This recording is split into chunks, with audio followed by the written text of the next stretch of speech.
കൂലി ഒരു ഇന്റലിജന്റ് പടമായിരിക്കും. അനിരുദ്ധ് രവിചന്ദറിന്റെ വാക്കുകൾ ചർച്ചയാകുന്നു. ലോകേഷ് കനകരാജ് സംവിധാനം ചെയ്യുന്ന ചിത്രമാണ് കൂലി. തമിഴകത്തിന്റെ രജനീകാന്ത് നായകനായി വരാനിരിക്കുന്ന ചിത്രവുമാണ് കൂലി.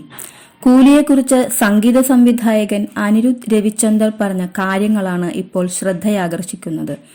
കൂലി ഒരു ഇന്റലിജന്റ് പടമാണെന്നാണ് അനിരുദ്ധ് രവിചന്ദറിന്റെ റിവ്യൂ. ഒരുപാട് പ്രതീക്ഷകളുള്ള ചിത്രമാണ് കൂലിയെന്ന് അനിരുദ്ധ് രവിചന്ദർ ഒരു അഭിമുഖത്തിൽ പറഞ്ഞു. ഇത് രജനീകാന്ത് സാറിന്റെ ചിത്രമാണ്.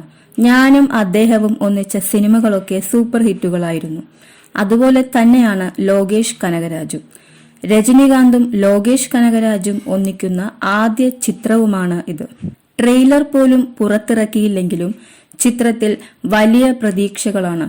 കൂലി ലോകേഷിന്റെ തിരക്കഥയിലെ മികവും പ്രകടമാക്കുന്ന ചിത്രമായിരിക്കും. ഇത് ഒരു ഇന്റലിജന്റ് ഫിലിം ആയിരിക്കും എന്നും അനിരുദ്ധ് രവിചന്ദർ വ്യക്തമാക്കി.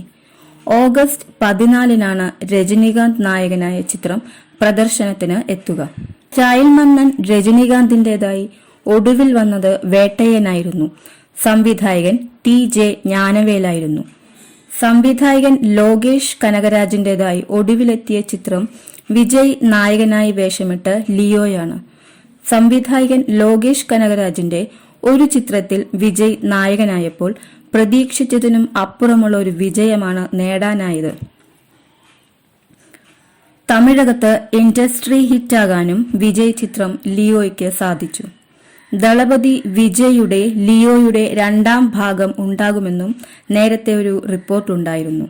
വിജയുടെ ലിയോ ആഗോളതലത്തിൽ 620 കോടി രൂപയിലധികം നേടിയിരുന്നു എന്നായിരുന്നു റിപ്പോർട്ട്. തൃഷ വിജയുടെ നായികയായി 14 വർഷങ്ങൾ കഴിഞ്ഞ് എത്തിയിരിക്കുന്നു എന്ന ഒരു പ്രത്യേകതയും ലിയോയ്ക്കുണ്ടായിരുന്നതിനാൽ ആരാധകർ കാത്തിരുന്നതായിരുന്നു. സത്യ എന്ന ഒരു കഥാപാത്രമായിട്ടാണ് ചിത്രത്തിൽ വിജയുടെ നായികയായി തൃഷ എത്തിയത്. വിജയ്ക്കും നായിക തൃഷയ്ക്കും പുറമെ ചിത്രത്തിൽ അർജുൻ, സാൻഡി മാസ്റ്റർ, മാത്യു, മനോബാല, പ്രിയ ആനന്ദ്, ബാബു ആന്റണി, അഭിരാമി വെങ്കിടാചലം, ഇയ വാസന്തി, മായ എസ് കൃഷ്ണൻ, ശാന്തി മായാദേവി, മഡോണ സെബാസ്റ്റ്യൻ, അനുരാഗ് കശ്യപ്, സച്ചിൻ മണി തുടങ്ങിയവരും വേഷമിട്ടു.